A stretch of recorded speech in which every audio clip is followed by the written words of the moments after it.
Micrometer দিয়ে কিভাবে তারের সাইজ মাপা যায় সেই নিয়মটি আমি এই ভিডিওর মধ্যে তুলে ধরবো।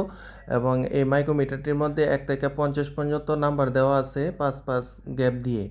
প্রথমে আমি বিভিন্ন সাইজের ওয়্যার কয়েকটি নিলাম, নিয়ে এর ইনসুলেশনগুলি পরে নিতেছি। পরে নেওয়ার পর আমি এটাকে মাপবো, মেপে দেখবো কত নম্বর ওয়্যার আসে এবং কিভাবে মাপতে হয় সেই নিয়মটি এই ভিডিওর মধ্যে তুলে ধরবো, যেন আপনারা সহজেই আবার যারা বিভিন্ন কয়েল বাঁধাই করেন যেন এই সঠিক তারের সাইজটা নির্ণয় করতে পারেন।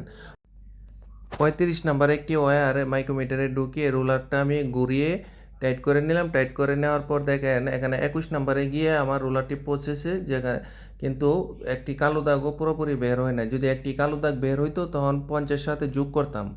এখানে যেহেতু 21-এ গিয়ে পৌঁছেছে 0.21 হবে, এটা 35 নাম্বার।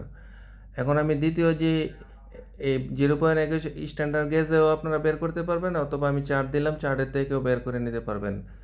এখানে 0.21-এ 35 নাম্বার হচ্ছে। এখন আমি আরেকটি ওয়্যার এই মাইক্রোমিটারের মধ্যে দিয়ে টাইট করে নেব, দেখবো আমি কয়টি কালো দাগ সামনের দিকে বের হয়।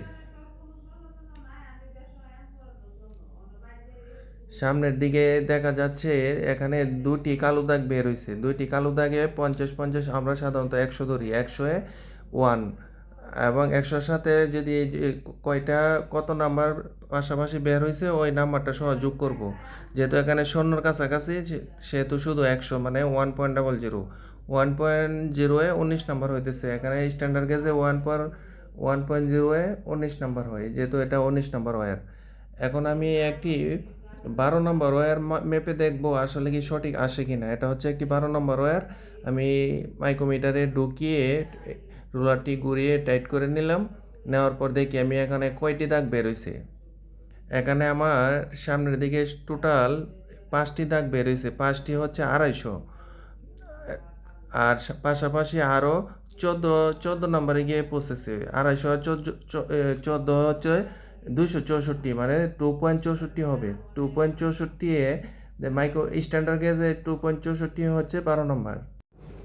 আমরা এভাবেই মাইক্রোমিটার দিয়ে ওয়্যার গেজ মেপে সঠিকভাবে নির্ণয় করি। ধন্যবাদ।